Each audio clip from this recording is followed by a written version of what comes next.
এই ভিডিওটি দেখার পর আমি নিজেই অনুতপ্ত হয়ে গেছি, আমার এহসাস হয়ে গেছে। হাসরের দিন বান্দার হিসাব কেমন হবে? ছাত্র যখন হুজুরকে প্রশ্ন করলো, হুজুর হাসরের দিন বান্দার হিসাব কেমন হবে, তখন হুজুর মুখে প্রশ্নের উত্তর না দিয়ে ডাইরেক্ট প্র্যাকটিক্যালি ছাত্রদেরকে বোঝালেন। কত সুন্দরভাবে ভিডিওটি দেখলেই আপনিও অনুতপ্ত হয়ে পড়বেন, আপনারও এহসাস হয়ে যাবে হাসরের বিচার কেমন হবে। আর সেটা কিভাবে বুঝাইলেন ভিডিওটি সম্পূর্ণ দেখেন। এই নাও 100 টাকা, আগামীকাল ছুটির দিন, তোমার যা মন চায় তাই কিনে কেটে খাবা। যাও। তাওহীদ, এদিকে আসো।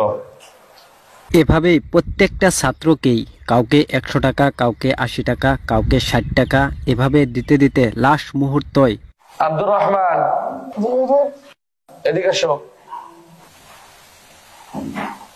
এই নাও 5 টাকা। এই 5 টাকা দিয়ে তোমার যা মনে চায় খাবার খেতে সেগুলো খাবা, ঠিক আছে? যাও। আসো এবার আলবি, আসো।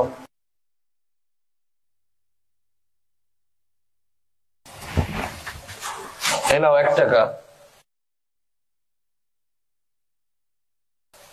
1 টাকা দিয়ে তোমার যা খুশি, যা খেতে মন চায় তাই খাবে।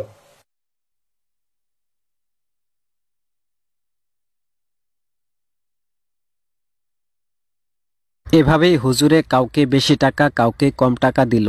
যারা বেশি টাকা পেয়েছে তারা মনে মনে অনেক খুশি, আর যারা কম টাকা পেয়েছে তারা খুশি হতে পারে নাই। তারপর হুজুরে কি করলো দেখেন। শোনো, আগামীকাল তাহলে সাপ্তাহিক ছুটির দিন, তোমাদেরকে যে টাকা পয়সা দেওয়া হয়েছে তোমরা সকলেই তোমাদের ইচ্ছা মতন খরচ করবা, কিন্তু শনিবার সকালে নাস্তার টাইমে বোর্ডিং ঘরের সামনে এসে তোমরা কে কি খরচ করলা সবকিছুর হিসাব দিবা, ঠিক আছে? তাহলে যাও। এভাবেই হুজুরের কথা মতো ছাত্ররা ছুটির দিন যার যে ইচ্ছা ওই মতে নিজে নিজের টাকা খরচ করলো।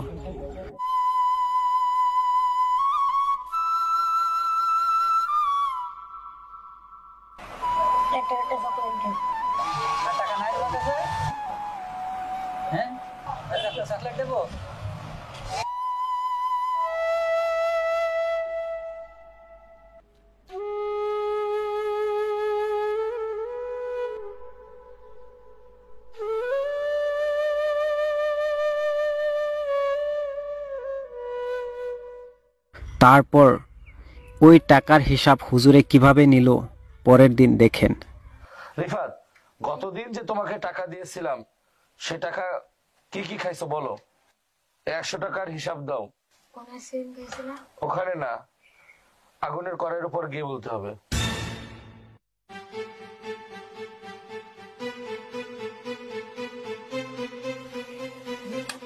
আগুনের কড়াইতে।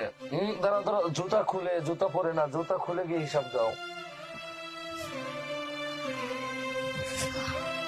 হ্যাঁ, জুতা খুলে উঠো উঠো উঠো উঠে এবার হিসাব দাও।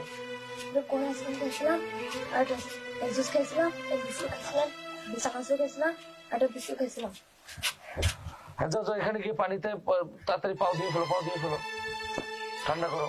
তাওহীদ, তোমাকে 80 টাকা দিয়েছিলাম না, তুমি 80 টাকার হিসাব দাও। ওই আগুনের কড়াই থেকে হিসাব দাও। তাড়াতাড়ি যাও, যাও, জুতা খুলে যাও, জুতা খুলে যাও।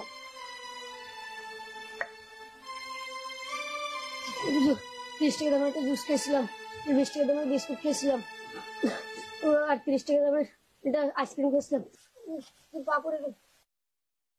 যাও যাও, ওই যে পাও দাও, পানিতে পাও দাও, তাতে ঠান্ডা করো, পা ঠান্ডা করো, দ্রুত দ্রুত যাও। তোমাকে 60 টাকা দিয়েছিলাম না, তুমি 60 টাকার হিসাব দাও। এভাবে হুজুরে প্রত্যেক জনের কাছ থেকে পই পই করে প্রত্যেকটি টাকার হিসাব নিল। যার টাকা বেশি তার হিসাবও বেশি, আর যার টাকা কম তার হিসাবও কম। যারা টাকা বেশি পেয়েছিল আর হারছিল, আজকে ওই টাকার হিসাব দিতে যাই তাদের ঠেঙে ফুসকা পড়তেছে, আর ওই ফুসকার জ্বলন্তিতে তারা আজকে কাঁদতেছে। আর যারা টাকা কম পেয়েছিল তাদের হিসাবও কম, তারা আজকে হাসতেছে আর হাসি মুখে ওই টাকার হিসাব দিতেছে। তোমাকে 1 টাকা দিয়েছিলাম না, তুমি 1 টাকার হিসাব দাও।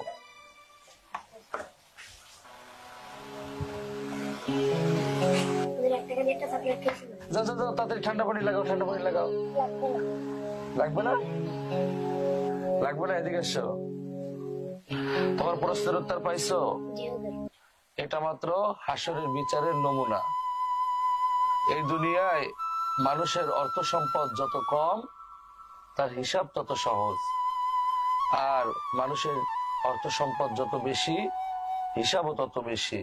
তো প্রিয় দর্শক, ভিডিওটি থেকে কি বুঝতে পারলেন? দেখেন, আমাদের যতটুকু আছে ততটুক নিয়ে আমরা সন্তুষ্টিত থাকতে পারি না। আমাদের আরো লাগে। মাটি, বাড়ি, গাড়ি, অর্থ সম্পদ যত হবে ততই আমাদের লাগে। কিন্তু আমরা একটা কথা চিন্তা করি না, যে একদিন হাসরের ময়দানে আমাদের প্রত্যেকটা অর্থ সম্পদের হিসাব দিতে লাগবে পই পই করে। তাই বলি, নিজের যা আছে তা নিয়ে সন্তুষ্টিত থাকেন। রিজিকের মালিক হলো আল্লাহ। আল্লাহর উপর ভরসা রাখেন।